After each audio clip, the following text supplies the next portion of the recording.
વાડી આવી ગયા છે આટો મારવા, કેવું છે બધું જોવા.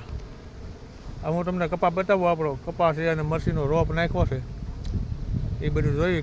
માંડવી વાવી છે તો હજી વરસાદ થયા પછી વાવી છે, હજી અંદર દાણા એમના પડ્યા છે. વરસાદ થાય ને તો દાણા બહાર ઉગે. જો દોસ્તો આપણો આ કપા છે, જો ફાલ આવી ગયો છે, તો ફાલ આવી ગયો છે. એક નંબર કપા છે બધો. જોઈ લો આખા ખેતરમાં કપા જોઈ લો, કપા સુપર કપા છે, કાંઈ ઘટે નહીં એવું. આપણે મગ જોઈએ, મગમાં કેવું છે નહીં.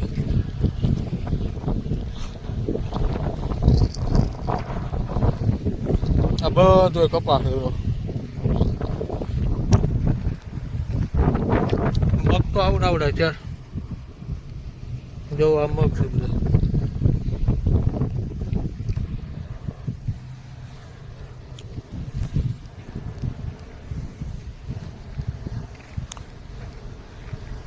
આ કૂવો,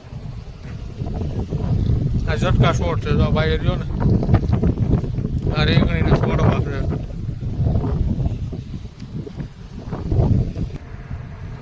આ મરસી રોપ નાખ્યો તમે જો, નકરું ખડ છે પણ મરસી નાની નાની મરસી છે બધી. જો ખડ બહુ થઈ ગયું, મરસી છે નાની નાની બધી. આ મરસી છે બધી. આ ભીંડો ઉગ્યો છે, કેટલી વસ્તુ ખડ જ નકરું છે. જાજુ ખડ ને મરસી થોડી.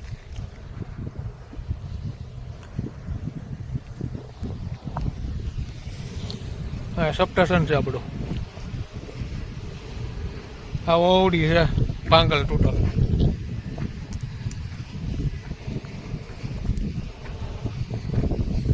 આ કુંડીમાં પાણી છે થોડું, કૂવામાં એટલું છે.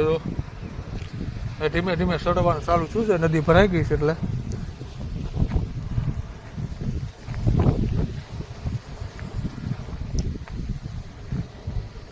વરસાદ થયા પછી માંડવી વાવી છે પણ માંડવી જે ઉગી નથી. જો અહીંયા મરસીનો રોપ કેટલો ઉગ્યો જો, મરસી રોપ છે.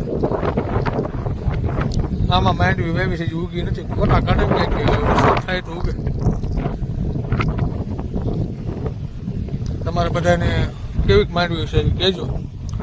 આપણે તો મરસી વાવી દેવી છે 2-3 વીઘાની. આ રોપ નાખી